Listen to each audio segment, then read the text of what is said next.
50% মোটামুটি ফাইনাল এক্সামে কভার করবে, কিছু অ্যাটেন্ডেন্স থাকবে এর মধ্যে, তারপরে অলমোস্ট 40% কিন্তু একটা পেপার রাইটিংয়ে কিন্তু এটার ক্রেডিট থাকবে আর কি।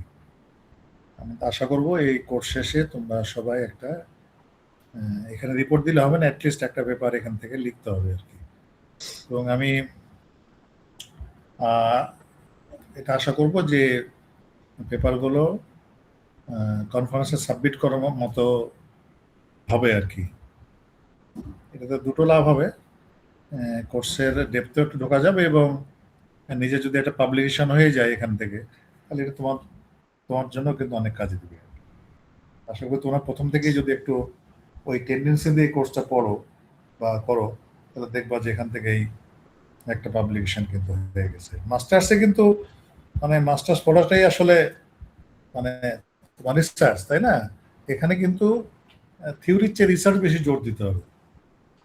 পিজির লেখাপড়াটা সারা বিশ্বে কিন্তু তাই। হ্যাঁ, ক্লাস ক্লাস যাই হোক, হয় দুই একটা, কিন্তু সবাই কিন্তু রিসার্চ করে। এই জন্য এখানেও কিন্তু রিসার্চ করতে হবে আর কি। আমি মানে বোঝাতে পেরেছি তোমাদেরকে যে প্রথম থেকে তারা তোমরা একটু, যদিও আমরা এই কোর্সে অ্যাডভান্স মেশিন লার্নিং, কিন্তু ডিপ লার্নিং এর কিন্তু মেশিন লার্নিং এরই অংশ। তো সুতরাং কেউ যদি ডিপ লার্নিং বেসড পেপার লিখতে চাও লিখতে পারবো, অসুবিধা নেই। তো আমি একটু শুরু করি আর কি আজকে, যে দেখি প্রথম স্লাইডটা কি আছে।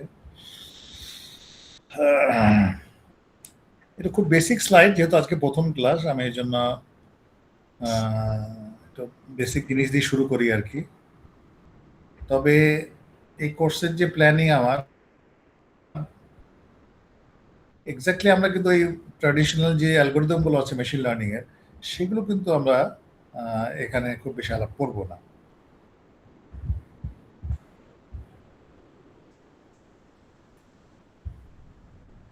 তোমাদের ডিপ লার্নিং আর একটা মনে হয় কোর্স আছে, এখন হয়তো ডিপ লার্নিং এর মেথড গুলো হয়। এখানে আমরা মেশিন লার্নিং এর কিছু অ্যাডভান্স টপিক নিয়ে আসলে আলাপ করবো আর কি। তো আজকে যেহেতু ইন্ট্রোডাক্টরি ক্লাস, আমি জাস্ট খালি একটু ইন্ট্রোডাকশন দিয়ে যাই, এগুলো তোমাদের হয়তো জানাই আছে, তারপর আমরা একটু, যেহেতু প্রথম ক্লাস, একটু ইন্ট্রোডাকশন দিয়ে যাই আর কি। তো প্রথমে আসে যে যেহেতু machine learning course, what is machine learning? Machine লার্নিংটা কি?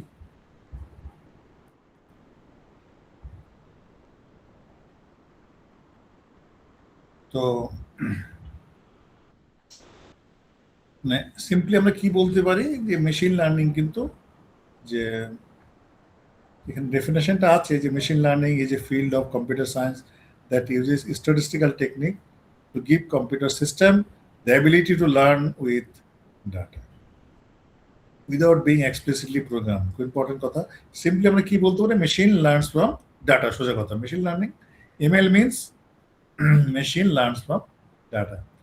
এখানে একটা ইম্পর্টেন্ট দেখো একটা কনসেপ্ট আছে, যে ট্র্যাডিশনাল প্রোগ্রামিং আর আমাদের মেশিন লার্নিং, এইটার ডিফারেন্স কি? এটা অনেক সময় আমরা বলি, এই যেখানে ছবিটার মতো করে বলি অনেক সময়, যে ঠিক আছে আমাদের ট্র্যাডিশনাল প্রোগ্রামিংয়ে একটা প্রোগ্রাম থাকে, ওখানে ডাটা দিই, আর ওই প্রোগ্রামটা আউটপুট দেয়। কিন্তু আবার মেশিন লার্নিং কি বলি? মেশিন লার্নিং আসলে প্রোগ্রাম দেওয়া থাকে না, হ্যাঁ, ডাটা ডাটা থাকে এবং আউটপুট দেখে দেখে সে আসলে শেখে, মানে একটা নিজে একটা প্রোগ্রাম লেখে। প্রোগ্রাম লেখা যখন হয়ে গেল, তখন ওই প্রোগ্রাম থেকে কিন্তু আমরা তখন আউটপুট, ইনপুট দিয়ে আউটপুট বের করতে পারি। সোজা কথা, ট্র্যাডিশনাল প্রোগ্রামে আমাদের এক্সপ্লিসিটলি একটা প্রোগ্রাম লিখতে হয়, লিখে আমরা আউটপুট পাই। আর মেশিন লার্নিংয়ে মেশিন একটা প্রোগ্রাম নিজে নিজে লেখে, হ্যাঁ, ডাটা প্যাটার্ন থেকে বা ডাটা আন্ডারস্ট্যান্ডিং থেকে আর কি। তো যে প্রোগ্রামটা লেখা হয়ে গেল, ওই প্রোগ্রামকে তখন প্রেডিকশনের জন্য ইউজ করা হয় আর কি।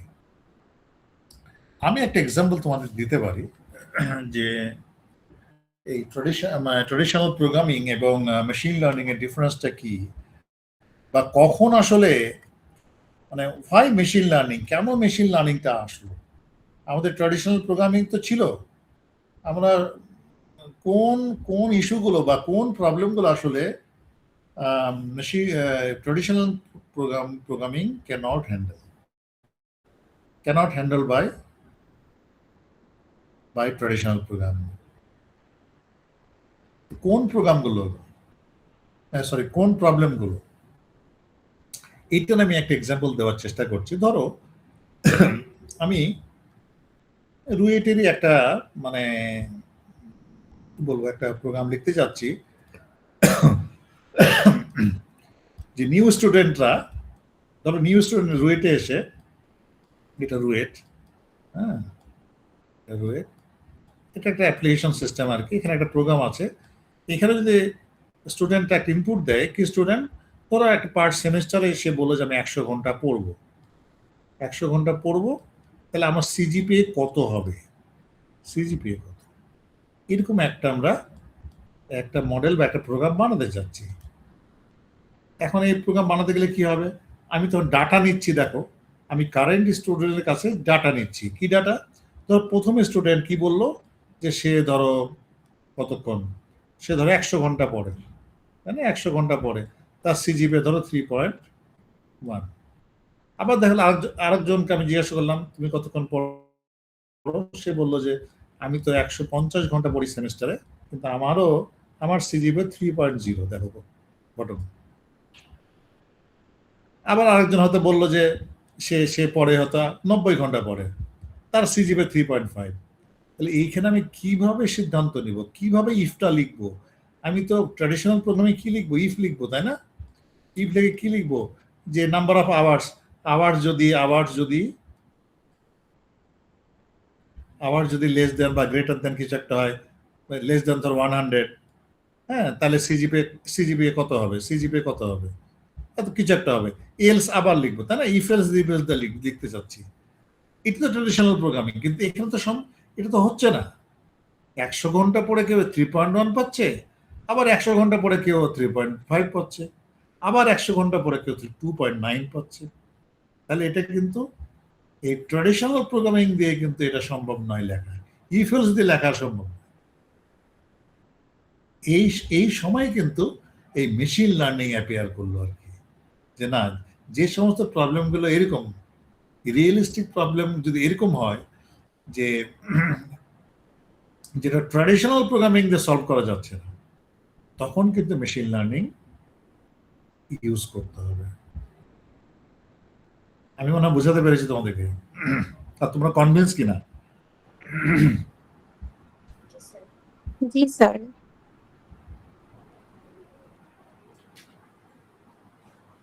ওকে, তাহলে আমরা একটু আগাই। তোমরা তাহলে কনভিন্স এখন যে কেন মেশিন লার্নিং হ্যাঁ কাম ইনটু পিকচার, এই ট্র্যাডিশনাল প্রোগ্রামিং কেন ফেল করলো, কোথায় ফেল করছে, তাই না? এর তো মানে এর অ্যাপ্লিকেশন বলে শেষ করা যাবে না মেশিন লার্নিং এ, তাই না? আজকাল তো অলমোস্ট সব জায়গায় কিন্তু machine learning behind the scene, ফোরগ্রাউন্ডে ব্যাকগ্রাউন্ডে মেশিন লার্নিং ইউজ করা হচ্ছে, তাই না? যেমন ট্রাফিক প্রেডিকশনে দেখো, আমরা এখন কিন্তু ট্রাফিক আগেই দেখে নিই যে কোথায় কি ট্রাফিক আছে, তাই না?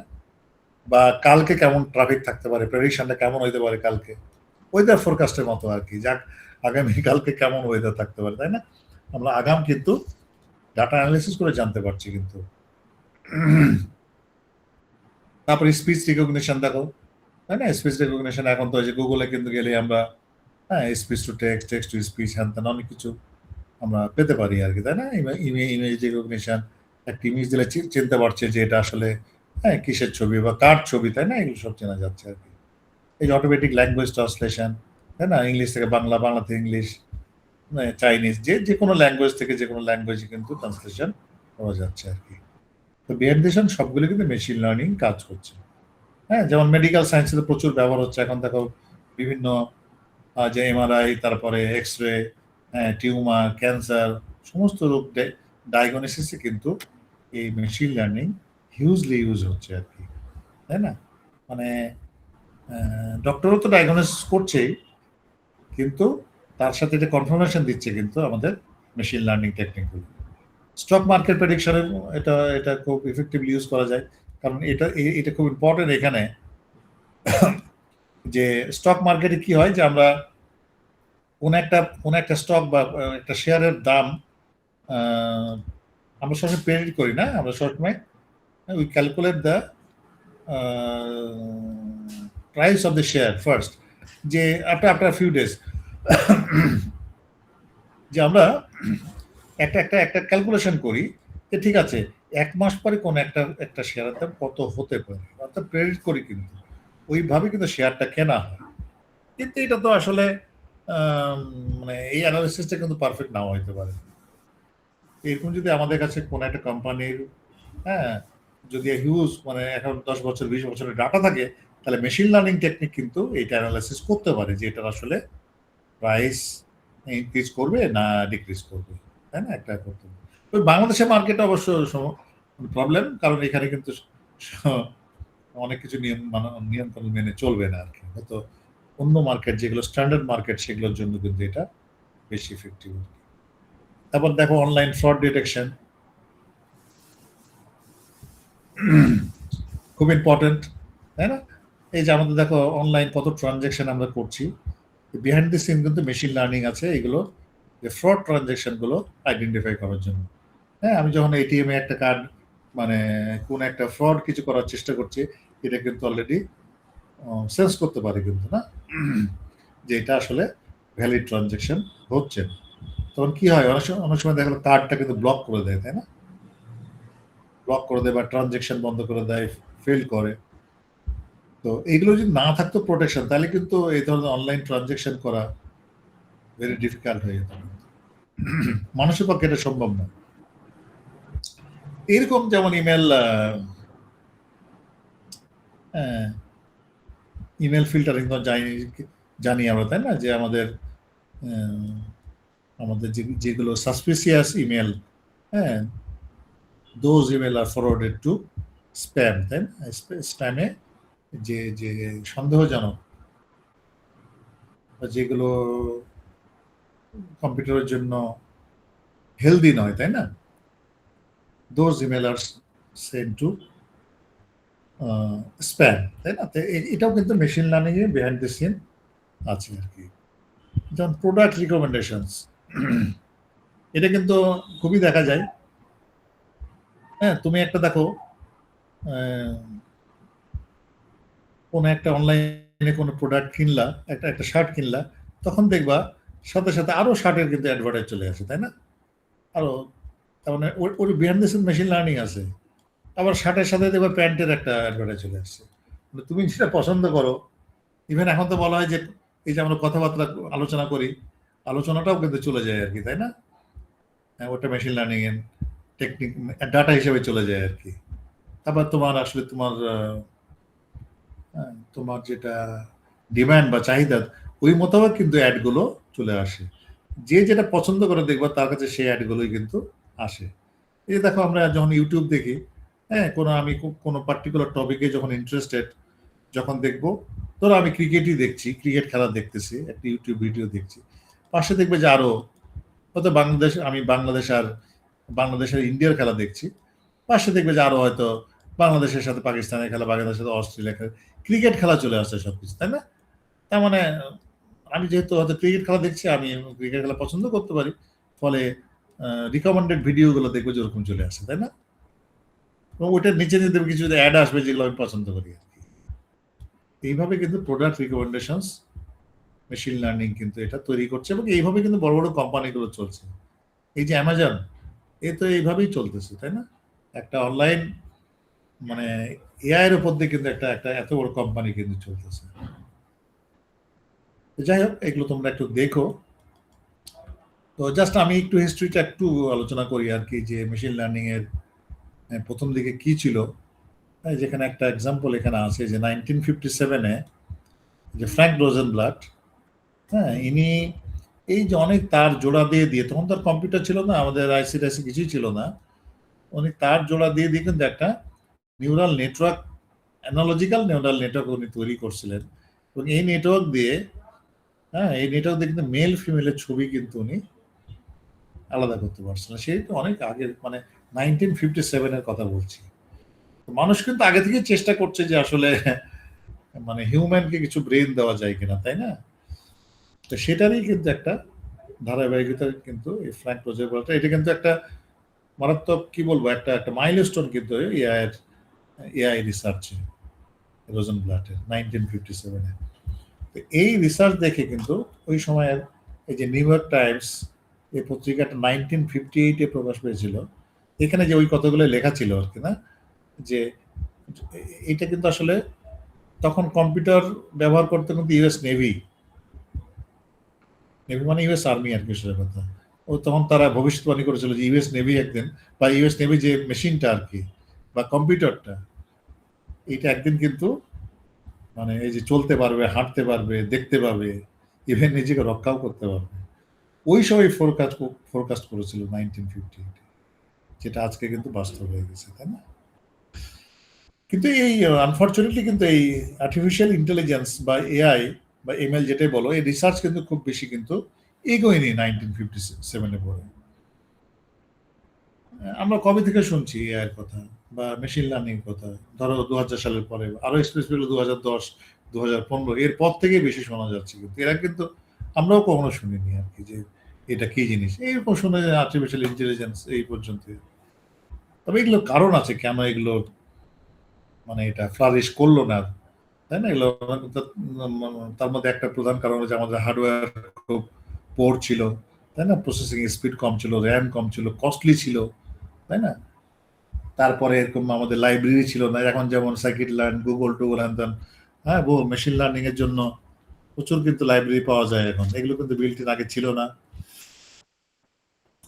ইভেন আমাদের কিন্তু ইন্টারেস্টের লোকও কম ছিল মেশিন লার্নিং এর, এত রিসার্চ কিন্তু আগে হইতো না আর কি। এখন যেহেতু রিসার্চ বেশি হচ্ছে, মানুষ ইন্টারেস্ট পাচ্ছে, এই জন্য এটা কিন্তু ফিল্ডটা আরো কুইকলি এগোচ্ছে। আর সবচেয়ে বড় কথা, মেশিন লার্নিং এ এমন সুন্দর আউটপুট পাওয়া যাচ্ছে যেটা অনেক সময় মানে হিউম্যানকে ফেল করে দিচ্ছে আর কি। এই কারণে মানে স্টেট অফ আর্ট কিন্তু মানে একটা রেজাল্ট পাওয়া যাচ্ছে বা আউটপুট পাওয়া যাচ্ছে। এই জন্য আরো কিন্তু এটা এমএল ফিল্ডটা আরো ফ্লারিশ করছে এই জন্য। তার মধ্যে ওই যে হ্যান্ড রিটেন ক্যারেক্টার রিকগনিশন, এটা কিন্তু এখনো রিসার্চ করা হয়, যদিও রিসার্চ অনেক পুরাতন আর কি। দেখো 1984-এই কিন্তু রিসার্চটা হয়ে গেছে যে আমাদের মেশিন লার্নিং কিন্তু হ্যান্ড রিটেন ক্যারেক্টারটা আইডেন্টিফাই করতে পারতো। হ্যাঁ, তারপরে এই যে সেলফ ড্রিভেন কার শোনা যায় এখন, মানে এখন তো কমার্শিয়ালি অনেক ডেভেলপ সিটিতে কিন্তু এগুলো অলরেডি কিন্তু ইমপ্লিমেন্টেড, তাই না? সেলফ ড্রিভেন কার। কিন্তু এটা কিন্তু দেখো 1986-এ কিন্তু সেলফ ড্রিভেন কার কিন্তু তৈরি হয়েছিল, কিন্তু এটা আনফর্চুনেটলি খুব বেশি এগোয়নি, কারণ আরো কিছু মানে অনেক লুপহোল ছিল। তার মধ্যে একটা হলে স্পিড খুবই কম ছিল, যেটা বলা যায় মাত্র 2 কিলোমিটার পার আওয়ার, হ্যাঁ 2 কিলোমিটার পার আওয়ার ছিল আর কি। তো যাই হোক, এসব মানে এগুলো আমরা হিস্ট্রি একটু আলাপ করলাম। তো এখন একটু আসো যে বিগ পিকচারে যে তিনটা ওয়ার্ড, একটা হলো এআই, একটা এমএল, একটা ডিএল, তাই না? একটা আর্টিফিশিয়াল ইন্টেলিজেন্স, একটা হলো মেশিন লার্নিং, একটা হলো ডিপ লার্নিং। তো এই ছবিতেই ভালো বোঝা যাবে মেশিন আর্টিফিশিয়াল ইন্টেলিজেন্স মানে বিগ পিকচার। এটা মানে মানুষ চেষ্টা করছে যে মানে আদিকাল থেকেই চেষ্টা করছে যে একটা কম্পিউটারকে বা একটা মেশিনকে যেন মানুষের মতো ব্রেন দেওয়া যায়, যাতে আমরা ও চিন্তা করতে পারে, ও ডিসাইড করতে পারে কিছু নিজে নিজে, তাই না? এইটা কিন্তু অনেক মানে অনেক আগে থেকে কিন্তু এটা চেষ্টা চলছে। এটা অনেকভাবে হইতে পারে, তার মধ্যে একটা টেকনিক হলো যে যদি এখানে স্ট্যাটিস্টিক্যাল টেকনিক, হ্যাঁ, যে স্ট্যাটিস্টিক্যাল টেকনিক বা সিম্পলি ম্যাথ যদি ইউজ করা হয় এই আর্টিফিশিয়াল ইন্টেলিজেন্স তৈরি করার জন্য, তখন আমরা ওটাকে বলছি মেশিন লার্নিং। ঠিক আছে? আর মেশিন লার্নিং এর যে অংশটা নিউরাল নেটওয়ার্ক ইউজ করে সেটাকে বলা হচ্ছে ডিপ লার্নিং, সোজা কথায় আর কি। তাহলে আর্টিফিশিয়াল ইন্টেলিজেন্স হলো বিগ পিকচার, তার মধ্যে হলো কিছু অংশ মেশিন লার্নিং, তার মধ্যে কিছু অংশ ডিপ লার্নিং। তবে সবই তাহলে এআই আসলে, তাই না? মানে এআই এর অংশ হলো মেশিন লার্নিং, আবার এআই এর অংশ কিন্তু ডিপ লার্নিং। তার মানে সব মেশিন লার্নিং কিন্তু ডিপ লার্নিং নয়, কিন্তু সব ডিপ লার্নিং কিন্তু মেশিন লার্নিং বলতে পারি আর কি, সেরকম। ওকে, এবার আসলে টাইপস অফ মেশিন লার্নিং আমি খুব কুইকলি চলে যাবে, এগুলো তোমাদের সবই জানা থাকার কথা। 4 রকমের মেশিন লার্নিং সাধারণত জেনারেলি দেখা যাবে। একটা হলো সুপারভাইজড, একটা আনসুপারভাইজড, একটা সেমি সুপারভাইজড, একটা রিইনফোর্সমেন্ট। তো কিছু এক্সাম্পল এখানে আছে, জাস্ট কয়েকটা এক্সাম্পল এখানে আছে।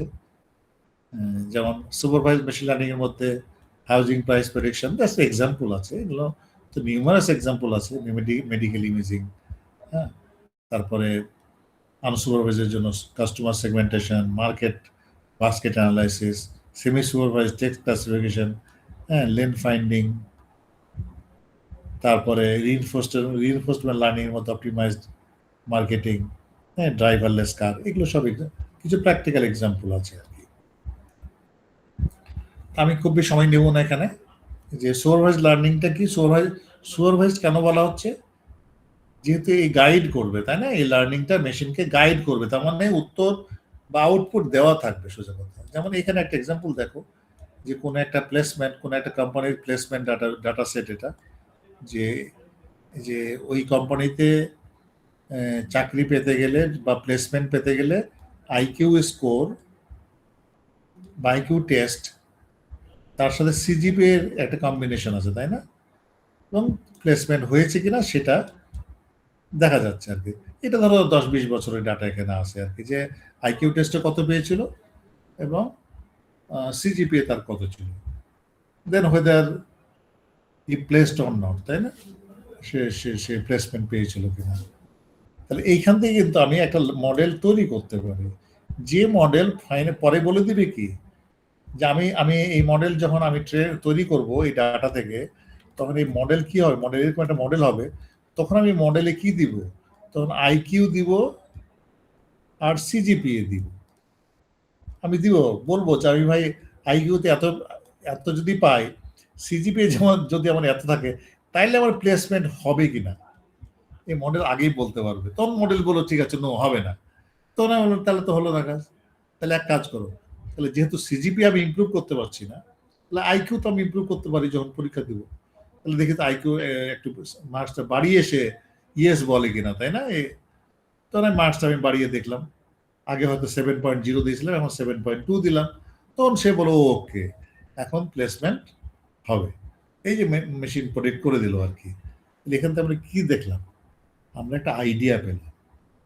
মেশিন বললে যে আমি প্লেসমেন্ট পাবো তা কিন্তু না, কিন্তু ডাটা অ্যানালিসিস করে বা প্যাটার্ন দেখে মডেল তৈরি, ডেভেলপ মডেল কি বললো, যে মোটামুটি তোমার এই সিজিপিএতে ধরো সিজিপিএ 3.5 আর 7.2 যদি পাও, তাহলে তোমার প্লেসমেন্ট হওয়ার চান্স আছে।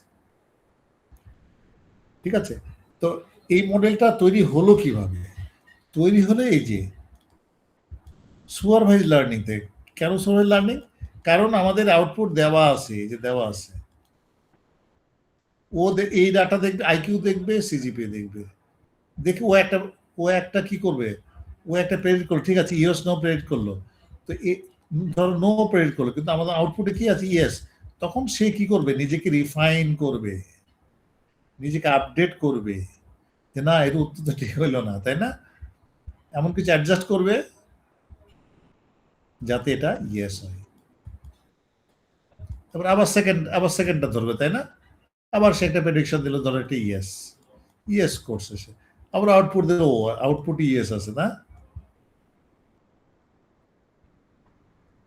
ঠিক আছে, তখন সে আর তার তখন আর অ্যাডজাস্ট করার দরকার নাই। একটা বাচ্চাকে দেখো, আমরা যখন একটা দেখাই, ধরো আমি একটা ডগ দেখালাম, তাই না, সে ডগ দেখালাম, সে বলো ঠিক আছে এটা ডগ, আমি বললাম ঠিক আছে, ঠিকই বলেছে এটা ডগ। তখন আমি যখন ক্যাট দেখাচ্ছি একটা, দেখো আমি ক্যাট দেখাচ্ছি একটা, ও তখন বুঝতে না পারে বলছে এটা তো ডগ। তা আমি তখন কি বলবো, না না না বাবু, এটা ডগ না, এটা দেখো মনে হচ্ছে ডগের মতো, কিন্তু এটা আসলে ক্যাট, তাই না।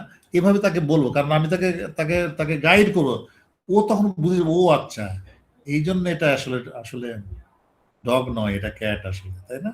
আমি তো এইভাবে শেখাই বাচ্চাদের। এই একইভাবে মডেলকে কিন্তু ট্রেন করতে হবে।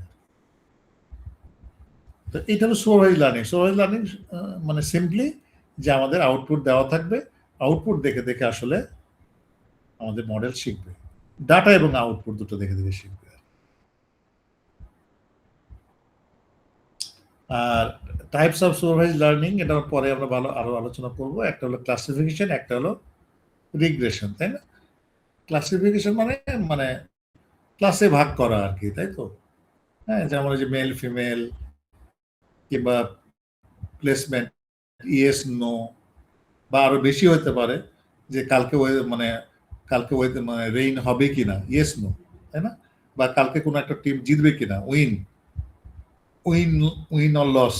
তাহলে এগুলো আসলে binary classification. Multi class classification থাকতে পারে, যে 3টা ক্লাসে ভাগ ভাগ করা আর কি।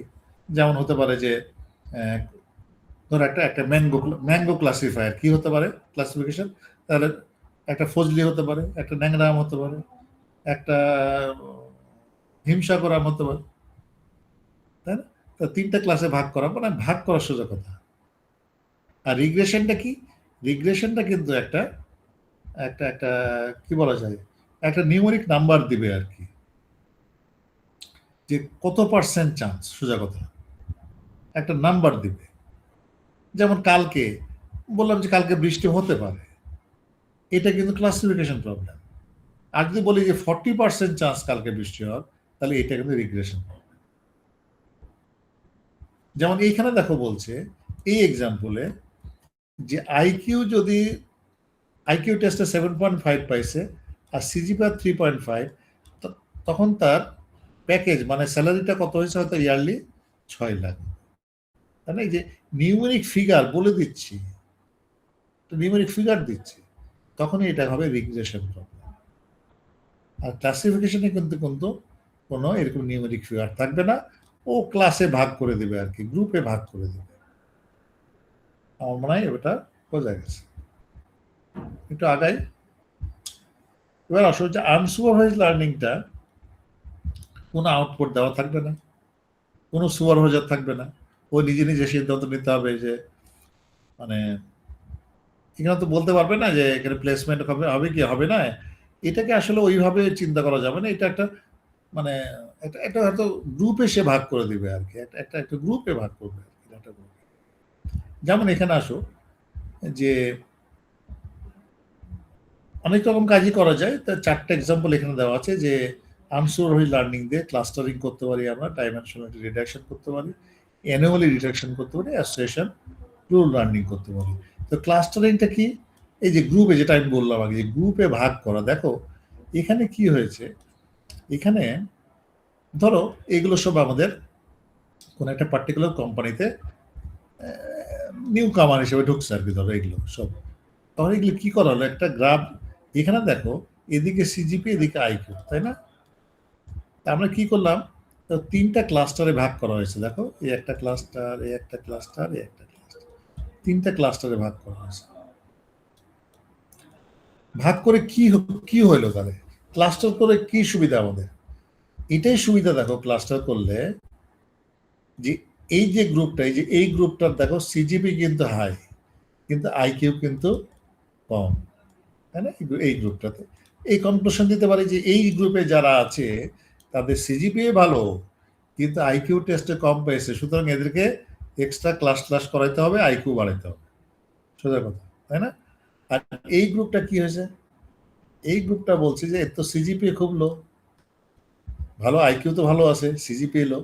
এখন সিজিপিএ লো মানে এখন তো সিজিপি তার বাড়ানো যাবে না, তাহলে এমন কিছু করতে হবে যে কেন সিজিপিএ লো হইলো, কোন কোন কোর্সে তার দুর্বলতা আছে, ওই কোর্সগুলোকে আবার হয়তো বলতে হবে যে তুমি এই কোর্সগুলো আবার রেজিস্ট্রেশন করো, বা যেখান থেকে আবার শিখতে হবে, তোমার তাহলে কোম্পানির জন্য ইমপ্রুভমেন্ট হবে।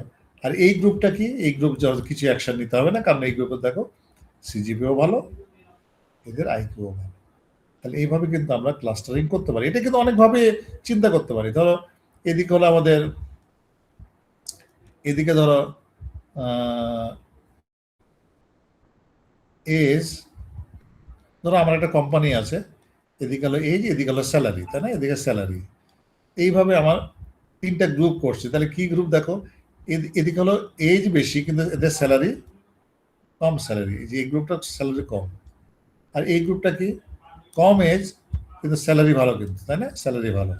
আর এটা হলো এজও বেশি বেশি, স্যালারিও বেশি।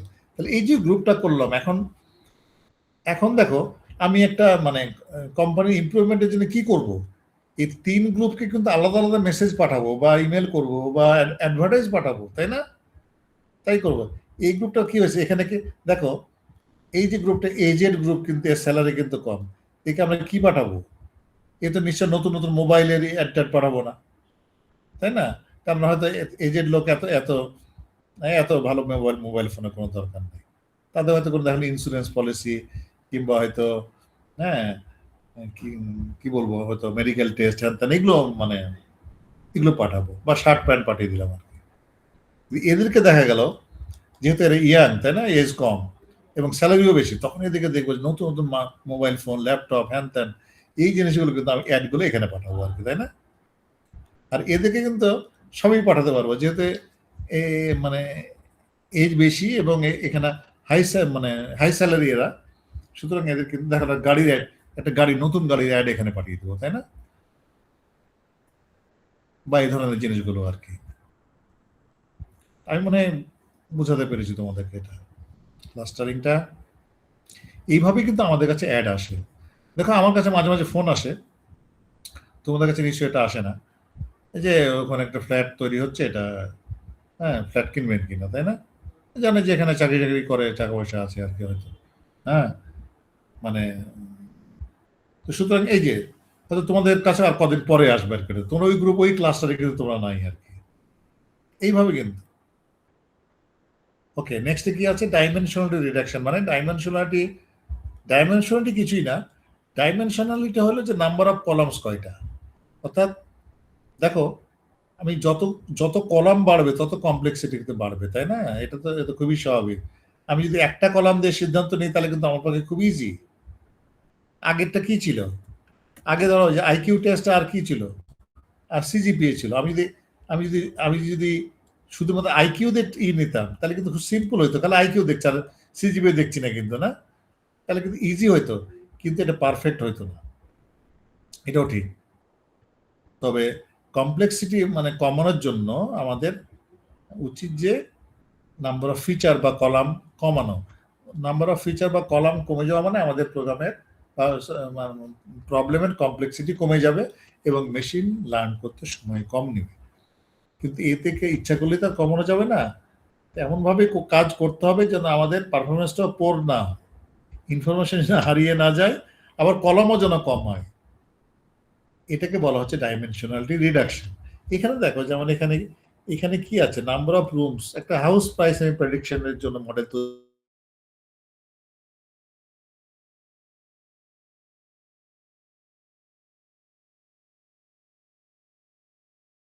এরকম এরকম একটা ইয়া তৈরি করতে হবে, ইকুইভ্যালেন্ট, যে আসলে এই দুটো বাদ দিয়ে এরিয়া, হ্যাঁ আমরা কিন্তু এরিয়াটাই বেশি ফ্যামিলিয়ার কিন্তু, না যে এই বাড়িটার এরিয়া কত, সেই মোতাবেকই কিন্তু আসলে এর প্রাইস সিলেকশন হয় আর কি, এরিয়া অনুযায়ী। তা দুটো কলামকে কিন্তু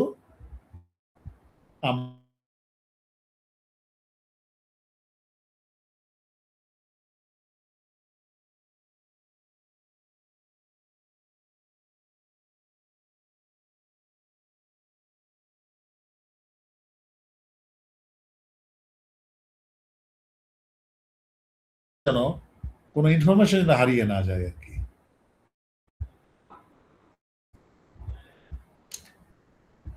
এরপর আসো যে আনসুপারভাইজ লার্নিং কিন্তু এই যে অ্যানোমালি ডিটেকশনের জন্য ইউজ করা যায় আর কি। যেমন এখানে দেখো এই যে এখানে একটা মেশিন কি আছে, এদিকে হিট আছে, এদিকে হলো ভাইব্রেশন আছে। তো মেশিনটা যখন চলে আর কি, তাই না, মানে হিট বাড়লেই কিন্তু দেখা যাবে যে ভাইব্রেশনও বেড়ে যাচ্ছে আর কি, তাই না, এরকম। কিন্তু এইখানে এটা কি হয়েছে, এইটা কি অনেক হিট হয়েছে কিন্তু দেখো ভাইব্রেশন কিন্তু নাই ওরকম, তাহলে এটাই অ্যানোমালি আর কি। এইটা আবার ওকে আছে, এটা ওকে, এই গ্রুপে আছে আর কি।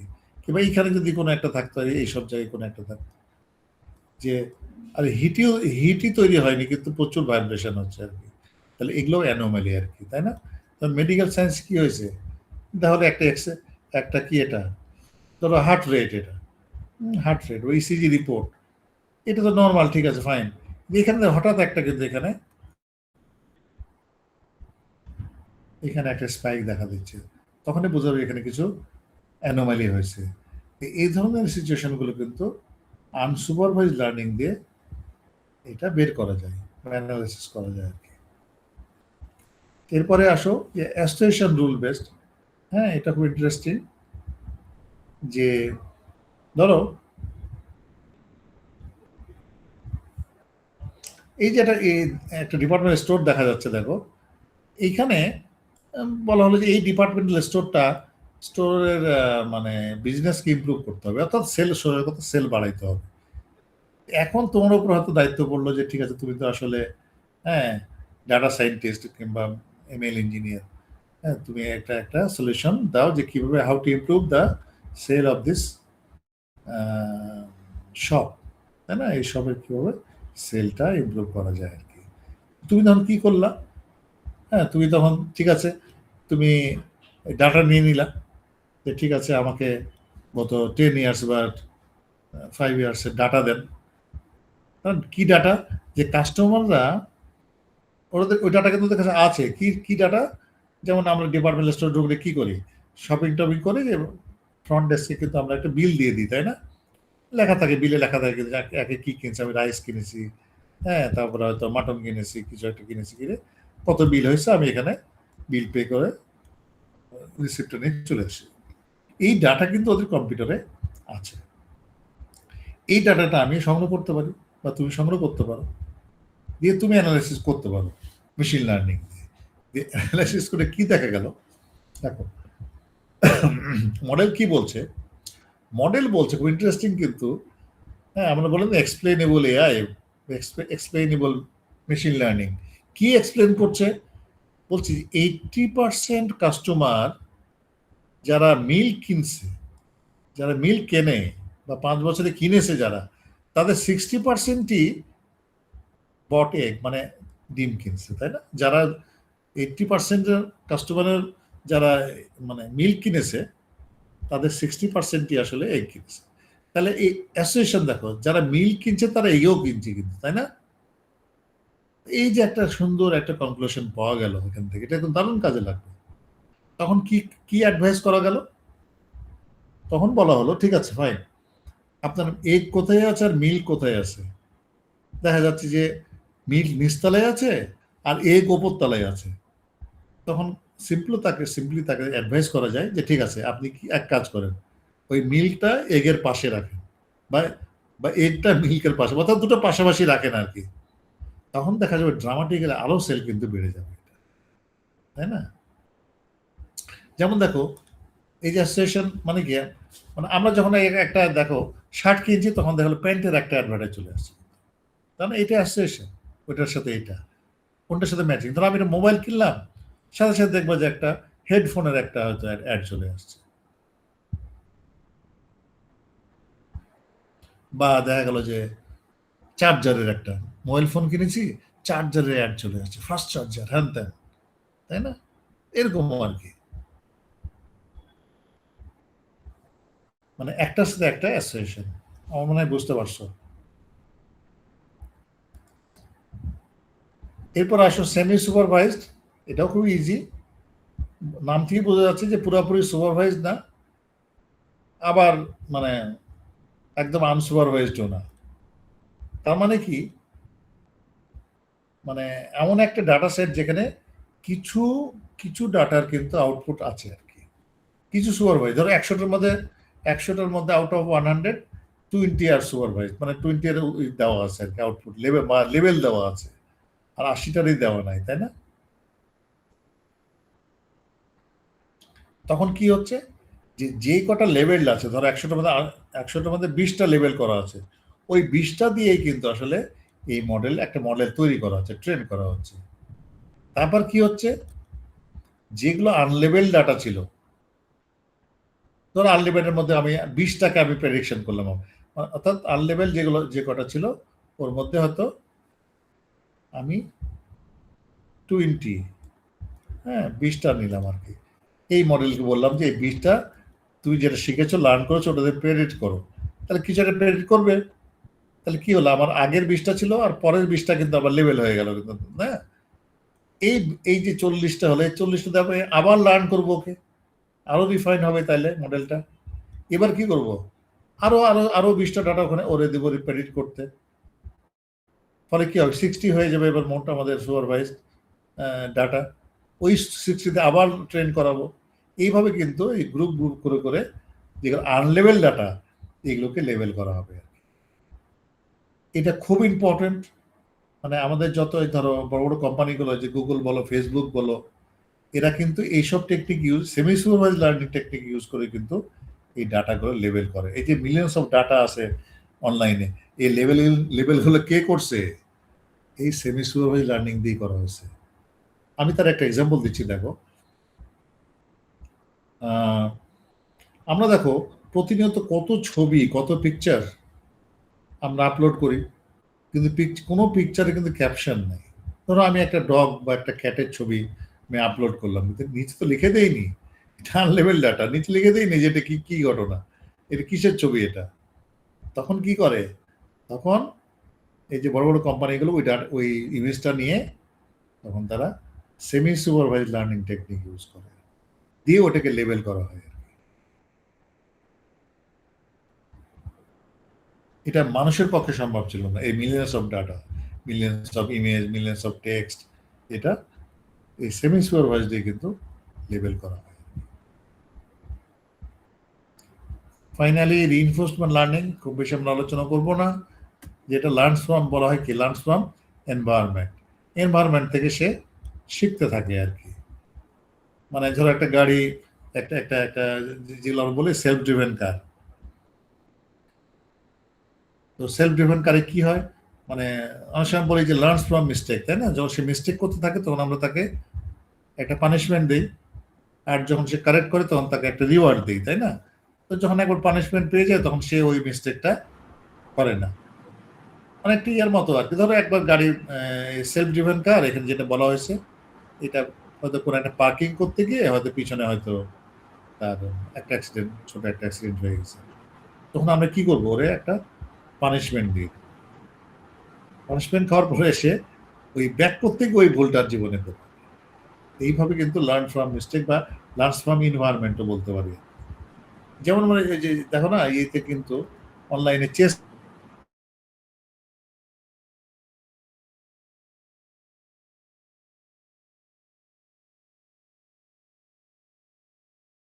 কিছুই জানে না, সে একটা ভুল চাল দিয়েছে, না একটা ভুল চাল দিয়েছে, তখন তাকে কি কি বলা হয়েছে, তাকে একটা পানিশমেন্ট দেওয়া হয়েছে যে তুমি যেখানে ঘোড়ার চালটা এদিকে না দিয়ে বাম দিকে না দিয়ে আসলে ডান সরি ডান দিকে না দিয়ে বাম দিকে দেওয়া ছিল তোমার, তাই না? তখন আমি ওরে কি করেছিলাম, পানিশমেন্ট দিয়েছিলাম। আর পানিশমেন্ট কিছু না, একটা ধরো একটা -5 দিয়েছিলাম আর কি। ও তো জানে যে এরকম সিচুয়েশনে আমি যদি ডান দিকে চাল দিই তাহলে -5 পাবো, ও তার জীবনে এটা দিবে না। ও সবসময় কি করবে, তখন বাম দিকে দিবে। এই বাম দিকে দিলে কিন্তু উইনের চান্স আছে।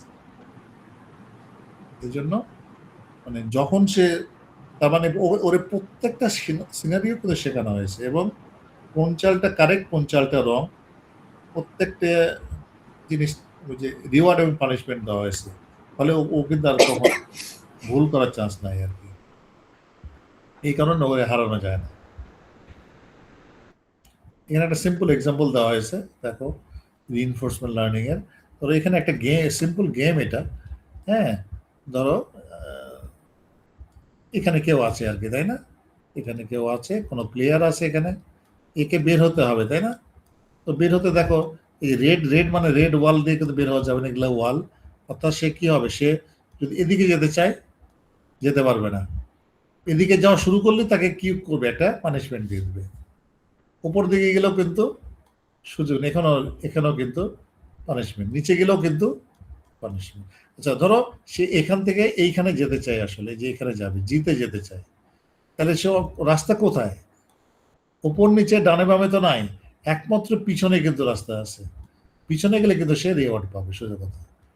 তাহলে কোনো সময় দেখো, খেয়াল করো, কোনো সময় যদি কোনো একটা প্লেয়ার এইখানে আটকা পড়ে, আর যদি সে এখানে এই সিনারিও কোনটা, এইখানে সে আটকা পড়ছে এবং এইখানে যেতে চাই, এরকম সিনারি যদি থাকে, তাহলে ও তো আগে থেকে জানে যে এই উপর নিচে ডানে ডানে বামে যেতে গেলে কিন্তু অবশ্যই আমি পানিশমেন্ট খাবো, আমাকে অবশ্যই ব্যাকে যেতে হবে।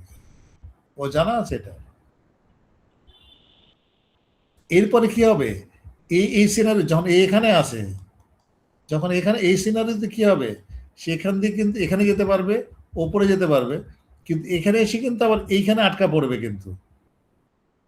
তার মানে কি, ও জানে যে এই রুটে গেলে কিন্তু আমি একটা পানিশমেন্ট খাবো, আমাকে কি করতে হবে, ওই ওপরের রুটে যেতে হবে, দিয়ে হয়তো এদিকে নিচে যাওয়া যাবে না, নিচে পানিশমেন্ট, ওপরে তো নাই, এভাবে আস্তে আস্তে কিন্তু সে অ্যাকচুয়াল পজিশনে যে টার্গেটে কিন্তু চলে আসবে। আমার মনে হয় বোঝা গেছে এটা। তো এইটাই ছিল আমাদের একটা খুব সাধারণ একটা ইন্ট্রোডাকশন মেশিন লার্নিং এর উপরে। তোমাদের কোনো কোশ্চেন থাকলে বলতে পারো। আসসালামু আলাইকুম স্যার। হ্যাঁ বলো। স্যার আমাদের সেমিস্টার ফাইনাল এক্সামটা কোন মান্থে হতে পারে, এটা কি বলা যেতে পারে স্যার? একটু জোরে বলো তো, শুনতে পাইনি। স্যার আমাদের সেমিস্টার ফাইনাল এক্সাম কোন মান্থে হতে পারে, এটা কি একটু জানা যেতে পারে স্যার? এটা সেপ্টেম্বর হবে আর কি, ঠিক আছে, সেপ্টেম্বর ধরে নাও ফার্স্ট উইকে আর কি শুরু। যে কোর্সগুলো তোমাদের হয়ে গেছে অলরেডি, ভালো মতো প্রিপারেশন নিয়ে নাও আর কি। আমি আশা করছি এই আমাদের কোর্সের 20 তারিখের মধ্যে শেষ হবে, মানে অগস্টের 20 তারিখের মধ্যে। স্যার আরেকটা প্রশ্ন ছিল স্যার। বলো। স্যার আপনার তো এই যে স্লাইড গুলা খুবই ইনফরমেটিভ, এগুলো কি স্যার আমাদের সাথে শেয়ার করা যাবে? অবশ্যই দিয়ে দেবো।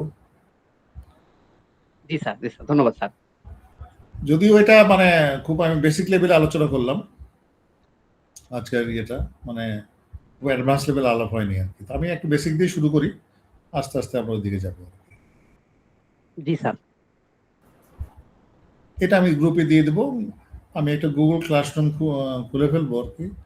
হ্যাঁ, আমি ওইটার ক্লাস কোডটা আমি দিয়ে দিব তোমাদের এতে হোয়াটসঅ্যাপ গ্রুপে, ওখান থেকে তুমি জানতে, আজকে আমি দিয়ে দেবো কিছুক্ষণের মধ্যে আর কি। ঠিক আছে স্যার। আচ্ছা, এই লেকচার সম্বন্ধে অন্য কোনো প্রশ্ন আছে কিনা তোমার? আসসালামু আলাইকুম স্যার। স্যার যে ফেসবুকে স্যার পিকচারের উপরে একটা ইমেজের উপরে যখন মাল্টিপল পিপল থাকে, যখন আমরা ওই যে কার্সরটা ওইখানে নেই, এখন মানুষের নামটা যখন বেশি ওঠে স্যার, এটা কি সুপারভাইজ নাকি স্যার সেমি সুপারভাইজ লার্নিং এর মাধ্যমে হয় স্যার? নাম যখন আসছে অবশ্যই তোমার এটা সুপারভাইজ লার্নিং হবে।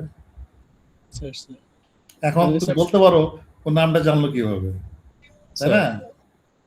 নাম তো জানবে, তুমি কি হ্যাঁ, তুমি তো খালি ওই ডাটা না, তোমার অনেক ইমেজ তোমার ইতে আছে আসলে।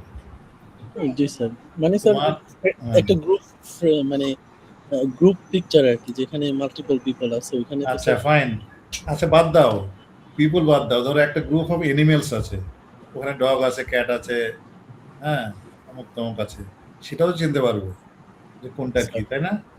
আর তার সাথে হ্যাঁ, তোমার ছবি তো অনেক ছবি আছে নেটে, তোমাকে তো চিনে আসলে। স্যার স্যার তুমি তো সব ডাটা দিয়ে দিয়েছো গুগলকে বা আমাদের অনলাইনে। তোমার কতগুলো ছবি আছে ধরে নাও? স্যার অনেক ছবি, আসলে অনেক ছবি আছে। ইভেন দেখো আমাদের যে, আমি সিম্পল বলি যে আমার ছবি আমার নাম দিয়ে খুঁজলে বা তোমার নাম দিয়ে খুঁজলে তো ছবি চলে আসবে, বুঝতে পারছো না? কারণ আমাদের ওয়েবসাইটে আমার নাম দিয়ে ছবি আছে, তোমারও দেখবে যে কোথাও তোমার নাম দিয়ে ছবি আছে, তাই না? জি স্যার, বুঝতে পেরেছি স্যার, থ্যাঙ্কস স্যার। এইটা মানে তোমার সিএনএন এ খুব সুন্দরভাবে করা যায়, কনভলিউশন নিউরাল নেটওয়ার্ক। তোমরা তো ডিপ লার্নিং ওটা একটু ভালো করতে পারবো আর কি, শিখতে পারবো এটা। স্যার আমি এই কোর্স নিয়ে আমার আরেকটা কথা ছিল স্যার, আমি কি বলতে পারি স্যার? অবশ্যই। স্যার আমি গত সেমিস্টারে এই কোর্সটা করেছিলাম, অসুস্থতার কারণে আমি উইথড্রয়াল করেছিলাম। তো গত সেমিস্টারে আমি হচ্ছে লাস্টের দিকে পেপার রেডি করেছিলাম, তো এই সময়ে মানে এই কোর্সের জন্য ওই পেপারটাই সাবমিট করতে চাচ্ছি স্যার। আপনাকে হোয়াটসঅ্যাপে আমি শেয়ারও করে রেখেছি কনফারেন্স পেপার। স্যার আপনার যদি একটু হুম। সময় হতো বা একটু না রিভিউ করে দেওয়া না যেত। হ্যাঁ না, অবশ্যই। না কোনো অসুবিধা নাই। আর তোমার কিন্তু পাবলিশ করাই লাগবে, তুমি যেহেতু জি স্যার। সেকেন্ড টাইম ইয়ে করছো আর কি। জি স্যার, আমি হচ্ছে পেপারটা আপনাকে শেয়ার করে রেখেছি স্যার, আপনি যদি একটু রিভিউ করে দিতেন আচ্ছা, তাহলে আমি আমাকে একটু ফোন কনফারেন্সে। দিবা। হ্যাঁ, আমি একটু ফোন দিবা, অনেক সময় হয়তো ব্যস্ততার কারণে হয়তো মনে থাকে জি না আর স্যার। কি। একটু ফোন দিলে ঠিক আছে ভালো হবে স্যার, আর কি। ঠিক আছে স্যার, থ্যাংক ইউ স্যার।